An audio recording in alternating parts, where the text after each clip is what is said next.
ఎక్కడైనా భారతదేశంలో కాదు ప్రపంచం మొత్తం మీద ఎక్కడైనా సరే ఎవరైనా పోరాడాలంటే బాధితుల తరపున పోరాడతారు. కానీ మన ఆంధ్రప్రదేశ్లో మాత్రం నిందితుల తరపున పోరాడటానికి వైసీపీ పార్టీ ముందులోకి వస్తుంది. ఏంటంటారు, ఏం జరుగుతుంది అనుకోవచ్చు అంటారు?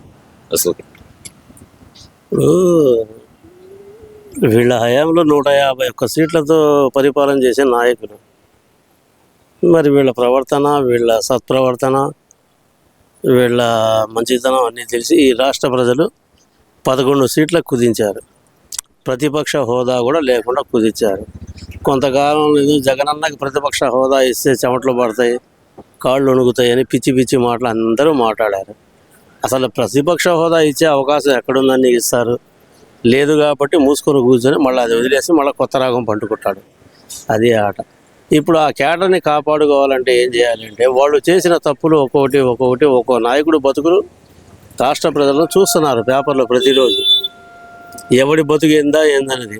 సభాపతి స్థానంలో ఉండాల్సిన వ్యక్తి, ఒక సభాపతి స్థానం అంటే ఉన్న 175 మంది ఎమ్మెల్యేలకి ఇప్పుడు కోర్టులోకి వెళ్ళంగానే కక్షిదారులు కానీ న్యాయమూర్తులు కానీ చేతులు ఎత్తి ప్రధాన న్యాయమూర్తికి దండం పెడతారు. దేనికి? అది గౌరవ సూచకం. కోర్టు హాల్లో మేము ఎంటర్ అయ్యా అని చెప్పి గుండీలు పైదాకా పెట్టుకొని నమస్కారం పెట్టి వాళ్ళ సీట్లో ఆసీనులు అవుతారు. అటువంటి శాసనసభకి ఎంతోమంది ప్రజలు ఎన్నుకున్న నాయకుడు ఎమ్మెల్యే కావచ్చు, మంత్రి కావచ్చు, ఇంకో వ్యక్తి అయినా కావచ్చు. అటువంటి వ్యక్తి సభలోకి రాగానే గౌరవ సూచంగా ముఖ్యమంత్రితో సహా ఆ స్థాయి వ్యక్తులు కూడా లేచి నిలబడి మర్యాద ఇస్తారు. మరి అంత మర్యాద ఇచ్చే సభాపతి స్థానం ఉన్న వ్యక్తి ఇంత విలువలతో బతకాలి, చాలా విలువలతో బతకాలి. అది ఒక 15 ఏళ్ళు 20 ఏళ్ళ కింద చూసాం మనం. ఇప్పుడు లేదు. అది విలువలకి తిలోదకాలు. మాకు సంబంధం, మాకు ఏ కాడికి డబ్బు. మరి యదవనాయుడు ఏమనుకుంటున్నారో తెలియట్లేదు. ఇప్పుడు ఏం డబ్బు సంపాదిస్తావు? సభాపతి స్థానంలో ఉన్న తమ్మినేని సీతను ఎన్ని నీతి వాక్యాలు చెప్పాడు చంద్రబాబు నాయుడు గారికి. ఏది దయ్యాలు వేదాలు వదిలిస్తాయంటారు సార్, అట్లా చెప్పాడు.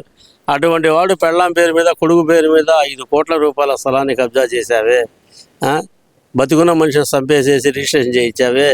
ఇదే కనుక వేరే వాడు చేస్తే మరి ఈ కూటమి ప్రభుత్వం కూడా పట్టించుకోవాలి సార్. ఇటువంటి విషయాల్లో కఠినంగా వివరించాలి. తప్పుడు నోటితోటి తప్పుడు మాట మాట్లాడిన ఏ వ్యక్తినైనా సరే సాక్ష్యం ముందు పెట్టాలి, తీసుకెళ్ళి లోపలేయాలి. ఇది ఒక క్రిమినల్ చర్యలు ఇవన్నీ చేసేది. రాష్ట్రంలో యువతను చెడగొట్టడానికి యువతకు మత్తును అలవాటు చేశారు గత ప్రభుత్వం. వైసీపీ నాయకులు గంజాయి తోటి, డ్రగ్స్ తోటి 27,000 కోట్ల డ్రగ్గు విజయవాడ ఒక కంపెనీకి వచ్చింది వాళ్ళ హయాంలో. దాన్ని మబ్బుకు మసిపూసి మారడిగా చేశారు. అది అయిపోయింది. ఈ యువతని చెడగొట్టడానికి ఎన్ని ప్రయత్నాలు చేశారో ఇప్పుడు యువత ఆ మత్తులోంచి బయటపడి నా జీవితం ఏంది, నా నమ్ముకున్న తల్లిదండ్రులు ఏం చేయాలనే భావంతో ఉన్నారు. దానికి ఎగ్జాంపుల్లే నీట్ విద్యార్థులు ఢిల్లీలో చేస్తున్న ధర్నాలు. అది ఒక రాజకీయ పార్టీ కాదు, కేవలం విద్యార్థులు తనకు జరిగిన అన్యాయాన్ని రోడ్డు మీదకి వచ్చి గళం ఎత్తిన విషయాన్ని ఢిల్లీ పోలీసులు ఏ విధంగా అణచివేతకు గురయ్యారు విద్యార్థుల తరఫున. ఈరోజు మేధావులు మాట్లాడుతున్నారు, సినీతారులు మాట్లాడుతున్నారు, సినిమా యాక్టర్లు మాట్లాడుతున్నారు. అక్కడ తప్పు జరిగింది కాబట్టి విద్యార్థి చదువుకుంటాడు. నీట్ పేపర్ అంటే ఎంతో కష్టపడి విద్యార్థులు, కొన్ని లక్షల మంది విద్యార్థులు చదువు కోసం నీట్లో పాస్ అయ్యి వాళ్ళు మంచి మెరిట్లో ర్యాంకులు వచ్చి ఉద్యోగాలు సంపాదించుకోవడం కోసం వాళ్ళు కష్టపడి చేస్తే దాన్ని కూడా వీళ్ళు ఈ విధంగా చేశారు. ఇది ఎంతవరకు న్యాయం? విద్యార్థుల భవిష్యత్తులో ఆడుకోవడానికి వాళ్ళకి ఏం హక్కు ఇచ్చారండి వాళ్ళకి? ధర్మేంద్ర ప్రధాన్ రాజీనామా చేయకపోవడానికి కారణం ఏంటి? ఎందుకు చేయకూడదు? ఇంతమంది లక్షలాది మంది విద్యార్థులు రోడ్డు ఎక్కారంటే నీ పుణ్యం కాదు. ఇప్పుడు విద్యార్థుల దెబ్బకి వీళ్ళు 37 మంది మీద కఠిన చర్యలు చేయించారు. ఉద్యోగాల నుంచి డైరెక్ట్ 10 కోట్ల రూపాయలు ఫైన్ వేశారు. ఇదే పని మొట్టమొదటి జరిగినప్పుడు మీరు చేస్తుంటే, ఇవాళ పేపర్లో వచ్చేది, ఇదే పని మీరు ముందే చేస్తుంటే ఈరోజు విద్యార్థులు రోడ్లు ఎక్కేవాళ్ళ, రక్తం ఓడేటట్టుగా దెబ్బలు తినేవాళ్ళ? చేయరు కదా. ఇక్కడ రాష్ట్రంలో చూస్తుంటే రాక్షస పాలన చేసిపోయింది ఒక పార్టీ, వైసీపీ అని, వైఎస్ఆర్ శ్రామిక పార్టీ అని. అది కూడా వీళ్ళది కాదు, ఆ పెట్టినోడు కూడా వేరే వాడిది. వాడి దగ్గర నుంచి ఆ పార్టీ పేరు ఇడి దొంగలించింది. ఇట్లా పెట్టి చేశారు. కనీసం వీళ్ళలో ఏ ఒక్కళ్ళలో నాయకుల్లో కానీ, నాయకుల్లో కానీ, కార్యకర్తల్లో కానీ వాళ్ళలో ఉన్న విష బీజాలు బయటికి పోకుండా జగన్మోహన్ రెడ్డి గారు ఎక్కడ కాలు పెడితే శవం ఎక్కడ ఉంటే అక్కడికి వెళ్తున్నాడు, కాలు పెడతాడు. పెట్టిన చోటల్లో ఏంటంటే ఒక 2-3 రోజులు వీడియోలో వైరల్ అవుతుంటాయి. రప్ప రప్ప నరికేస్తా, ఇంకా 3 ఏళ్ళే పడుకోలేస్తే అయిపోయింది, కార్యకర్తలు పిచ్చి పిచ్చి మాటలు. వాడి జీవితాన్ని వాడు ఎందుకు నాశనం చేసుకుంటున్నాడో ఆ భగవంతుడు తెలియాలి. నువ్వు కత్తి పట్టుకొని రోడ్డు మీద వస్తే కత్తి పట్టుకొని కత్తితోనే పోతాడని సామెతే ఉంది. నీ కుటుంబం ఏమైంది? ఈ నాయకుడు వచ్చి ఒక 2 లక్షలు ఇస్తాగానే నీ కుటుంబం బాగుపడుద్దా? ఆఖరికి ఒక గొర్రెల బాబు కాపరిని ఒక మాజీ మంత్రి కొడుకు చంపేసి రోడ్డు మీద బండి నెట్టుకుంటా తీసుకెళ్ళి వేరే వాడిని తీసుకొచ్చి కేసులో ఇరికిచ్చి చేసి నీ దగ్గరికి వచ్చి బేరవాడారు. నీ భర్త ప్రాణం విలువ 8.5 లక్ష, 1.5 లక్ష అడ్వాన్స్ తీసుకో. తర్వాత నీకు ఎక్కడ పని జరగకపోతే మా ఇంటికి రా. ఇంటికి రా. మా ఇంటికి రా. ఈ విషయమే నేను అడగాలనుకున్నాను. బాధలో ఉన్న కుటుంబం దగ్గరికి వెళ్ళి ఓదార్చాల్సిన జగన్మోహన్ రెడ్డి గారే నిందితుల తరపున ఎవరైతే బాధించారో వాళ్ళ దగ్గరికి వెళ్ళి చిన్నపిల్లాడు యాక్సిడెంట్లు అవుతాయి కామను అని ఆయన మాట్లాడటం, నిందితులకు ఒత్తాసుగా వైసీపీ నాయకులు అందరూ దిగటం, అరెస్ట్ చేస్తే కుల ప్రస్తావనలను తీసుకురావటం, ఏంటంటారు అసలు ఈ సినారియో అంతా ఎలా చూడాలంటారు? ఇది పెద్ద స్క్రీన్ పే సార్. చనిపోయిన నాయకుడు, కాపు నాయకుడు, ఇంతమంది చనిపోయినప్పుడు ఎవరికైనా భుజం ఇచ్చాడా జగన్మోహన్ రెడ్డి గారు? ఎవరికి ఇవ్వలేదు. ఎందుకంటే కాపు నాయకుడు అంటే కాపులు తనని మా నాయకుడు జగన్ అనుకోవాలి అని ఒక చిన్న బిల్డప్, అది ఫెయిల్ అయింది. ఎందుకంటే కాపులో గత పాలనలో ఇతను చేసిన అరాచకాలు, వాళ్ళకు రావాల్సినవి మొత్తం రద్దు చేశాడు ఈయన. ఇవన్నీ జగమెరిగిన సత్యం. ఇప్పుడు ఇంకోటి ఏంటంటే ఇతను పరామర్శడానికి పోయి చిన్న పిల్లోడు ఏదో యాక్సిడెంట్లు అవుతుంటాయి.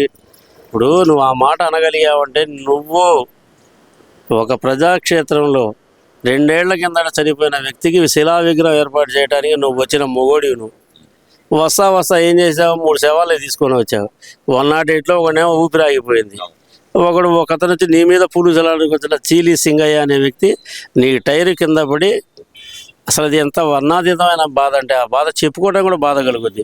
తలకాయలు లేదు, గుమ్మడికాయ పగిలిపోయి చూడు, దిష్టి గుమ్మడికాయ పగిలితే అట్లా ముందు టైరు మీ కింద నీ మీద పూలు చల్లడానికి వచ్చి నీ వ్యక్తి జారి పడితే కనీసం బండి ఆపకుండా కూడా అతని మీదనగా నువ్వు చేతులు ఊపుకుంటా దండాలు పెట్టుకుంటా పోయావు అంటే నీకు మనుషుల మీద ఎంతవరకు బాధ్యత, ధైర్యం ఉంది?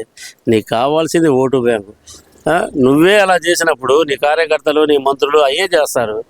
ఏముందిలే మటర్ కేసేగా చిన్న పిల్లడు ఏదో యాక్సిడెంట్ చేశాడని అన్నారు.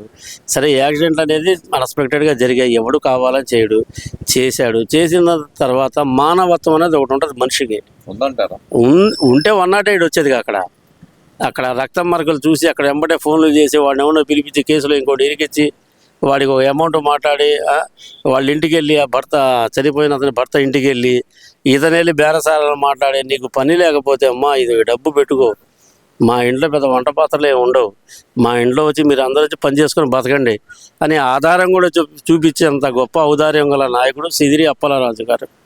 మరి రాష్ట్ర ప్రభుత్వం ప్రజల్లో ఇటువంటి చేష్టల వల్ల ఎటువంటి భావన వెళ్ళిద్ది అనేది కనీస అవగాహన లేని వాడికి మంత్రి పదవి. ఏ కాడికి స్వార్థం, వాడి కొడుకు సేఫ్, మిగిలిన బిడ్డలు అట్లా కనలేదా? వీడొక్కడే గాల్లో ఎగిరి కదా 4 కోళ్ళ చేతులతో పుట్టాడా? ఒకటండి, నాయకుడు చేలో మేసే కార్యకర్తలు గట్టును మేస్తారంట. అదే సామెత. ఇతని క్రూరత్వం మొత్తం వాళ్ళలో నింపాడు, రాక్షసత్వం మొత్తం కార్యకర్తలు నింపాడు. లేకపోతే 11 సీట్లకు పరిమితమైన వ్యక్తి ఎటువంటి సానుభూతి కోరుకోవాలి ప్రజల నుంచి? ఒక మంచి పని చేయి, లేదు ఏదైనా తప్పు జరిగితే వచ్చి ప్రజల తరపున నిలబడు, పోట్లాడు, పార్టీని పునరుజ్జీవం చేసుకో. పార్టీకి మళ్ళీ నాయకుడు మారాడా, మా నాయకుడు తీరు మారింది, మా నాయకుడి కోసం మేము అడ్డం పడతాం, ప్రాణాలు ఇస్తాం అనే కార్యకర్తల్ని ప్రాణంగా జాగ్రత్తగా చూసుకో.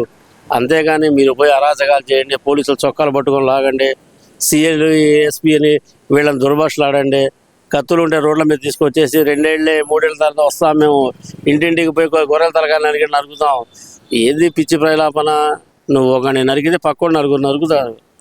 నువ్వు ఒక దెబ్బ కొడితే వాడు 4 దెబ్బలు కొడతాడు, నువ్వు 4 కొడితే వాడు 1 కొడతాడు.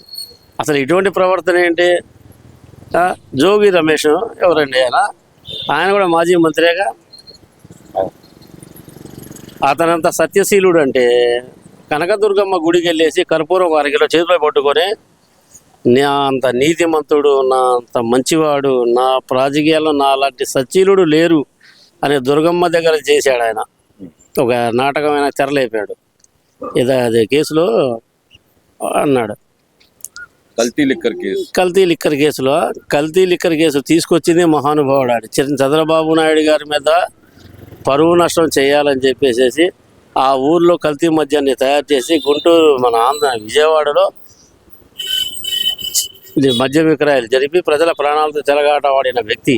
ఈ ప్రభుత్వం కూడా నకిలీ మద్యం ద్వారా ప్రజల ప్రాణాలు తీస్తుంది. మేము తీసాం గత 5 ఏళ్లలో, ఇప్పుడు ఈయన కూడా అదే చేస్తున్నాడని చెప్పి ఒక దుష్ప్రచారాన్ని ప్రచారం చేయడం కోసం ఈ విధంగా చేశాడు. ఇది ఎంతవరకు సంభవం అతనికి తెలియదు.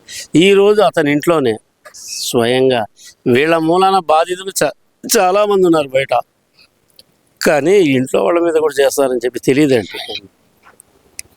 ఇంట్లో వాళ్ళ మీద కూడా చేస్తారని తెలియదు. కొత్తగా పెళ్ళై వచ్చిన కోడల్ని వచ్చిన 4 రోజుల నుంచి రాత్రి రంపాన పెట్టడం, గదిలో పెట్టి తాళం వేసి కొట్టడం, అసలు ఇంకొని ఆ ఇంటి నుంచి ఆడబిడ్డను తీసుకొచ్చి మన ఇంటి ఆడబిడ్డగా పెంచుకోవటమే కోడలుగా. కానీ కోడలు కూతురు అవ్వాలి అంటే అట్లాంటి ప్రవర్తన ఉండాలి. మళ్ళీ 5 కోట్లు పోయి మీ నాన్న దగ్గర పోయి తీసుకురాపని చెప్పి రాత్రి రంపాన పెట్టి, అసలు ఇటువంటి మనస్తత్వం గల వ్యక్తులు రాజకీయాల్లో ఉండటం అవసరమా? ప్రజలు కనీసం గమనించండి. కొద్దిగా వీళ్ళ కుటుంబాల్లో ఇలా చేస్తున్నారు, బయట ప్రజలకు వీళ్ళు ఎంత మాత్రం న్యాయం చేస్తారనే విషయం గమనించండి. అంతకుమించి చేసేది ఏమీ లేదు. మరొక్కసారి మహాకూటమిని ఆదరించండి. ఈరోజు తల్లికి వందనం పేరిట ఎంతమంది బిడ్డలు ఉంటే అంతమంది బిడ్డలకు డబ్బులు వేస్తున్నారు. చంద్రబాబు నాయుడు గారు ఒకటే చెప్పారు, ప్రభుత్వం వద్ద డబ్బుండి మేము పంచట్లా, మంచి మనస్తత్వం ఉండి పెంచుతున్నాం. పిల్లలు చదవాలి, వాళ్ళు ఎదగాలి, మంచి భావి భారత పౌరులుగా ఎదగాలి అని మన బిడ్డల గురించి కూడా ఆలోచించే నాయకుడు చంద్రబాబు నాయుడు గారు. లోకేష్ గారికి విద్యాశాఖ మంత్రి పదవి ఇచ్చేటప్పుడు చాలా ఆలోచించాను, సరిగ్గా నిర్వహిస్తాడా లేదా అని. The best. పిల్లల చదువులు మార్కులు తగ్గితే లోకేష్ బాబు మార్కులు తగ్గిస్తా అని వెళ్ళిన ప్రతి చోట పిల్లల మధ్య అసలు ఎటువంటి వాతావరణం ఉందంటే రాష్ట్రంలో సంతోషకరమైన వాతావరణం ఉంది. అట్లాంటి చోట్ల వీళ్ళు వచ్చి చిచ్చు పెట్టి వాళ్ళని విద్వేషాలు తెచ్చగొట్టి కుల ప్రస్తావన తీసుకొచ్చి పార్టీలను చీల్చాలి, పబ్లిక్ని చీల్చాలి. ఈ మధ్య ఒక సినిమా కూడా వచ్చింది అట్లాగే, కులాలని చీల్చాలి, వాళ్ళలో రక్తపాతం సృష్టించాలి, తిరిగి అధికారం రావాలి. ఇది రాక్షస ఆనందం. దీన్ని ప్రజలు గమనించండి. మరొకసారి మహాకూటమిని ఆదరించండి. Thank you.